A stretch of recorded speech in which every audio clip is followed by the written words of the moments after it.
So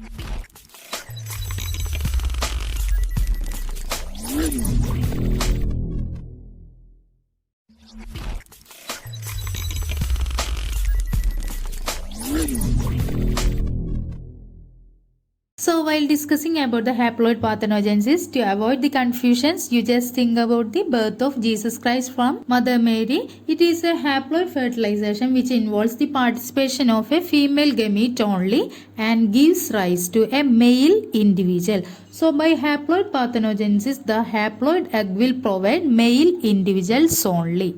Hi everyone, welcome to Sanus Biotech Academy. Today we are going to discuss about the parthenogenesis in animal. So I have already done a video regarding parthenogenesis in Malayalam. So in this video we will discuss in English. So the term parthenogenesis derived from the Greek words parthenos and genesis. Parthenos means virgin and genesis means birth or origin. So the meaning of parthenogenesis is virgin birth. Also, it is a reproductive strategy which involves the development of a female gamete. Rarely the male gametes are involving in parthenogenesis, and also this type of reproduction is done without the fertilization. This is the main point in parthenogenesis, that is reproduction without fertilization. And the organisms developing from this parthenogenesis is termed as parthenoid. So the parthenogenesis occurs commonly in lower plants and invertebrates. So it is a natural phenomenon in case of lower plants and invertebrates like bees, wasps, aphids, beetles, rotifers, lower crustaceans and desert lizards. But also it can be induced by some artificial means in case of echinoderms, molluscs, annelids, amphibians and mammals. But in case of humans, it never gives viable embryos because the unfertilized egg has only the instructions about gene expression from the egg. It doesn't have the instructions about the gene expression from sperm. So parthenogenesis is not possible in case of humans. The parthenogenesis may be obligate or facultative with respect to the species. So the natural parthenogenesis can also be classified into complete or obligatory parthenogenesis and incomplete or facultative parthenogenesis. In some animals, parthenogenesis is the only method of reproduction. So in this case, parthenogenesis is known as complete or obligatory parthenogenesis.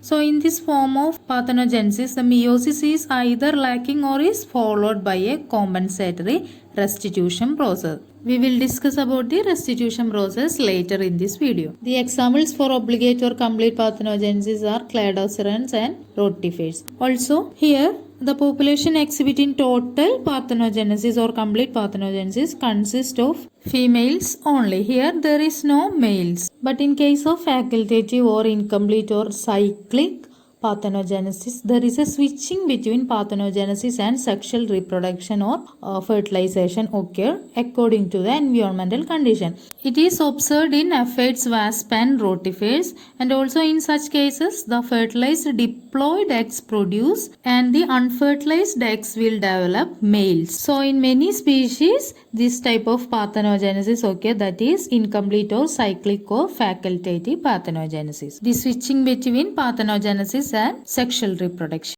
Now let us move to the different types of parthenogenesis. There are mainly two types of parthenogenesis. They are natural or spontaneous parthenogenesis and artificial or induced parthenogenesis. Now let us discuss about the natural parthenogenesis.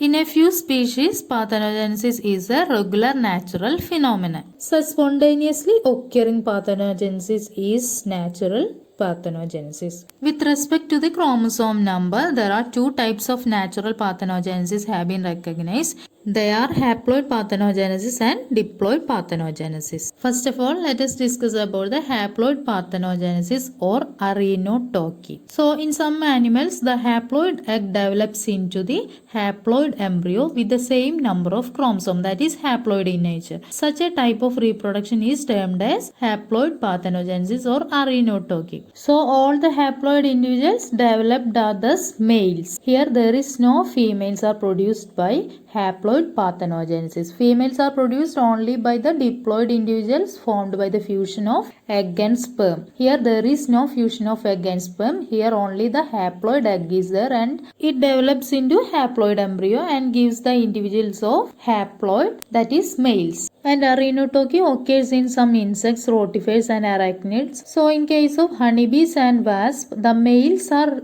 developed parthenogenetically and the females develop from fertilized egg. So the males are haploid and females are diploid. Ticks and mites are also the examples for haploid parthenogenesis. So while discussing about the haploid parthenogenesis, to avoid the confusions, you just think about the birth of Jesus Christ from Mother Mary. It is a haploid fertilization which involves the participation of a female gamete only and gives rise to a male individual. So by haploid parthenogenesis, the haploid egg will provide male individuals only. So the males are haploid and females are diploid. Also the males are fertile and during the spermatogenesis, the reduction division is omitted. Hence the sperms also contain a haploid set of chromosomes. But in case of females, in diploid females, normal oogenesis result in the production of haploid eggs, and after fertilization the fertilized eggs develop into diploid females and unfertilized eggs develop parthenogenetically into haploid males. Now let us see the comparison of sexual reproduction with the haploid parthenogenesis. So during sexual reproduction or fertilization, the egg cell and sperm cell, which are haploids produced by the oogenesis and spermatogenesis, will fuse and form a diploid zygote and gives rise to diploid individuals. But in case of haploid parthenogenesis, the haploid female gamete, that is the haploid egg, will form a haploid zygote by parthenogenesis. Now let us see the stage of arenotoky. Here the female haploid gamete directly form haploid individuals which are males by arenotoky or haploid parthenogenesis. Then here the haploid female gametes fused with haploid sperm cell and forms diploid female. That we have already said, haploid egg will produce males and diploid eggs will produce females. That's all about the haploid parthenogenesis. Now let us see the diploid parthenogenesis. Diploid parthenogenesis or teletoky. In diploid parthenogenesis or teletoky, all ova produced are diploid and the diploid eggs develop into diploid embryos without fertilization. That is the main point. Without fertilization, the diploid eggs develop into diploid embryos. Okay. Then the diploid condition of the egg is maintained either by omitting the reduction division or by fusion of one of the polar bodies with haploid egg. Then again the diploid parthenogenesis or teletoky is classified into amniotic teletoky and meiotic teletoky.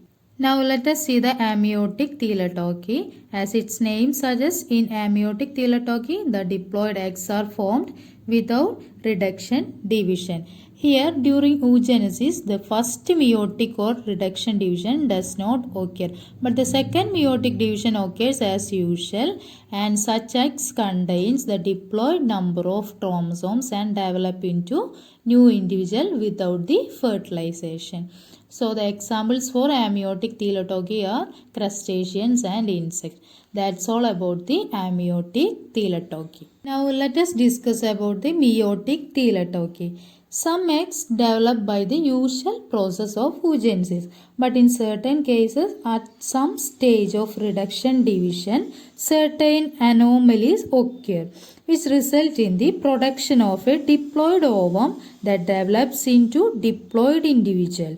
So this is meiotic teletoky. Here by these anomalies, the diplosis or doubling of chromosome number will occur. And the meiotic teletoky occurs in two ways, by restitution or auto-fertilization. Now let us see the restitution process. Restitution involves the missing of cytokinesis during the maturation division. Thus, by the missing of the cytokinesis, the first polar body is not formed. So the double sets of chromosomes are retained within the same cell because there is no cytokinesis occurred. Then the second meiotic division occurs normally and a larger ovum and a smaller second polar body are formed. Here second polar body formed as usual, but there is no first polar body. Examples are moths and butterflies. This is the restitution process. Here the missing of cytokinesis and the fusion of larger ovum and smaller second polar body gives diploid individuals. Next is autofertilization. Here the meiosis occurs normally during oogenesis and the haploid egg becomes diploid by fusing with one of the polar bodies. This mutual fusion of polar body nucleus with the egg nucleus called autofertilization and is mainly seen in shrimp. Here in this figure, this is the primary oocyte and after the first meiotic division, a polar body and a secondary oocyte formed. Then after the second meiotic division, two polar bodies and an ovum produced, and by fusing one of the polar bodies with the ovum by autofertilization, it gives a diploid egg by fusing the ovum and one of the polar body. So we have discussed all the types of parthenogenesis under natural parthenogenesis. Now let us move to the artificial parthenogenesis. The artificial parthenogenesis can be induced by various means. They may be mechanical, chemical or physical. First of all, let us discuss about the mechanical artificial parthenogenesis. Here the stimulation by pricking with a fine needle can initiate the parthenogenesis in frog's egg.